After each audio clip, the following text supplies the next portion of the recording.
Hello, boys and girls. I'm back with another chapter in our story of Lulu and the Brontosaurus.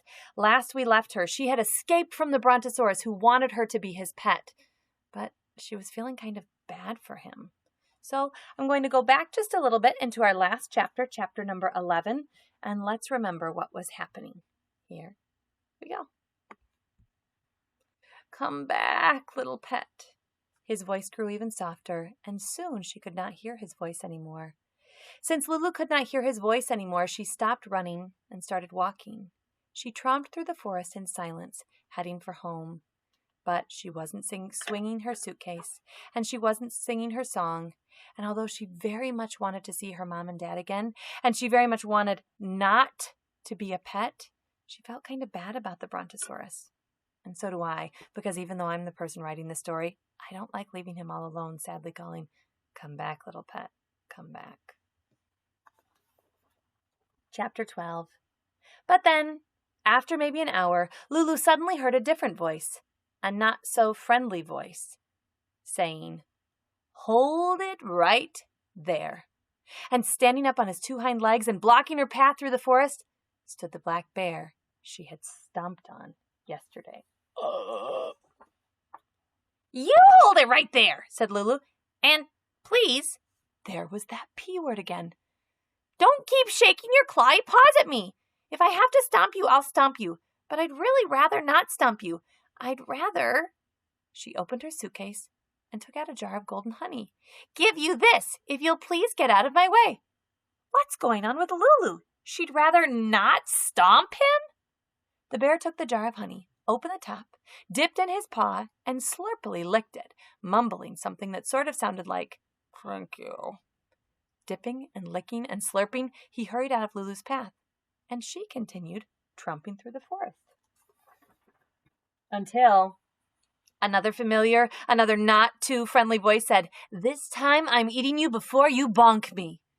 And there was the tiger, the silky, slinky tiger of yesterday, ready to pounce on her. "Forget the eating and bonking," said Lulu, "and try on this beautiful scarf." She pulled a long, floaty, bright green scarf from her suitcase. "It matches your eyes, and I'll give it to you if you'll please get out of my way." Did you hear it again?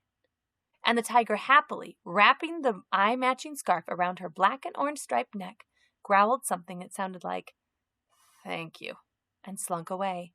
And Lulu continued tromping through the forest. Okay, here is where we're going to take a break and we're going to make a few predictions. So do you remember way back when we were reading the beginning of the story, when Lulu first came to the forest, who did she meet? The bear, the tiger, but there was another animal. Can you remember what it was? Now, I'm noticing that she's re-meeting the characters back in the forest that she met at the beginning of the story. I predict that that character that she met first will be the next thing that she meets in the forest. The only way to check a prediction is to keep reading. Let's get back to it.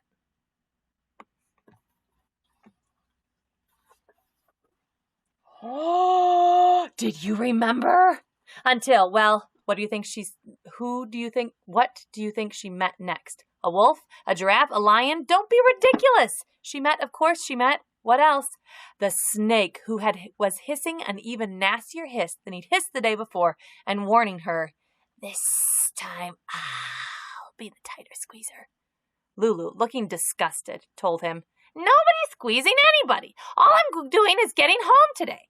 Then she reached in her suitcase and pulled out a small flowered rug and explained to the snake, "This is for you if you'll please get out of my way. A soft rug to rest on whenever you feel like resting." The snake took the rug in his mouth and tried, at least I think he tried, to say thank you to Lulu, although it's hard to tell when a mouth is full of rug. In any case, he went on slithering off wherever a snake goes slithering, and Lulu continued tromping through the forest. Next time we will find out about what happens as Lulu makes it out of the forest. See you then.